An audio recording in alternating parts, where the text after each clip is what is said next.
Hi everybody. So today I want to talk to you guys about your inner versus your outer, your soul versus your flesh, right? I want to talk to you guys about how they shape who we are and be the two are constantly in battle with each other, and how we can overcome the desires of our flesh to be great, so we could be great, right? Okay, so first, your soul. Your soul is your will, your mind, and your emotions. And your soul is your self-consciousness. It's your awareness of yourself, right? Again, your will, your mind, your emotions. Your will, your mind, your emotions. So the soul is usually the first thing to be attacked. Why? Because a lot of people have not learned to control their will, their mind, and their emotions. So that's usually the first thing that comes under attack, because we are led in the flesh, which is not what we should be doing. Let me explain. Our emotions. We must be really intentional about our emotions. Not saying that we don't feel. We're human. So we have these emotions of sadness, of anger, of whatever. We have these emotions because we are human.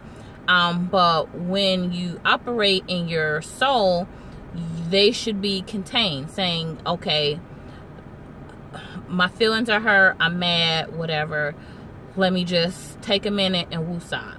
As opposed to your flesh just like, oh, you just made me mad, oh, now I'm about to pop off.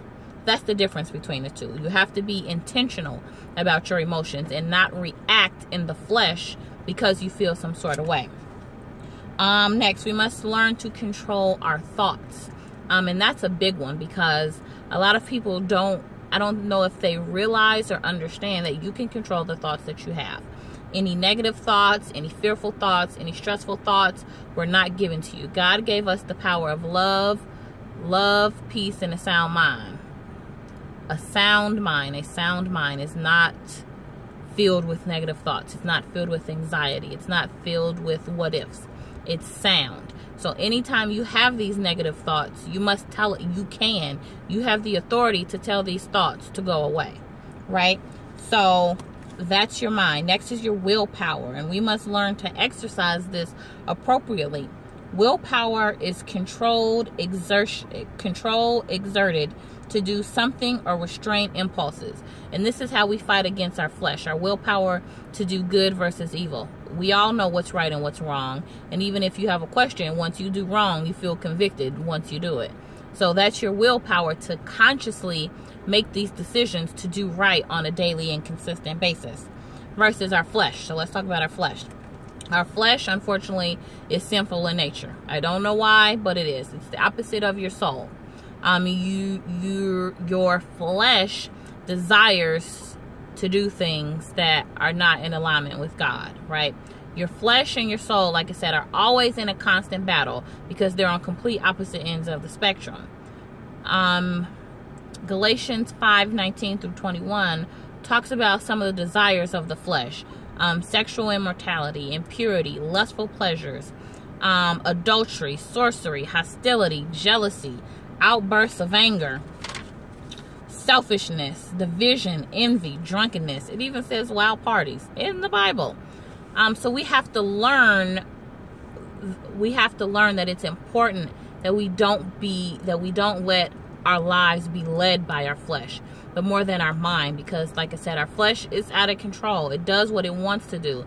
And I don't think people realize that you have the authority to be led by your soul as opposed to your flesh. Example, you can say, oh my gosh, I know I need to work on, this business plan, or I need to work on this book. I need to work on studying. I have a test tomorrow. Whatever it is may be, but you may be like, oh my gosh, I'm tired. That could wait till tomorrow. No, you very well may be tired, but you can tell your flesh, excuse me, we're about to work on this. I know you're tired. God will give us rest. But right now, we about to work on this. So you have to be authoritative in the way that you lead your life on purpose, right? Because when you're led by your soul, Jesus gives us fruit for that. There's fruit on the tree for being led by your soul that's in alignment with God, as opposed to being led by our sinful nature of our flesh. These fruits of the tree include joy, love, peace, patience, kindness, goodness, faithfulness, gentleness, self-control. That's also in Galatians 5. I think it's 23, I think. So we have to decide to stop this internal battle with ourselves and learn to be led by our soul, which in turn it wants to please God. We have to be led in the spirit of the Lord in order to do the good things. And you'll find that when you learn to lead your life based off of that, how the good things will come. You'll have self-control. God will lead your steps. So when you're sitting here worried about how you're not going to get X, Y, and Z done, or things are looking cloudy, God will clearly say, calm down and listen to what I have to say.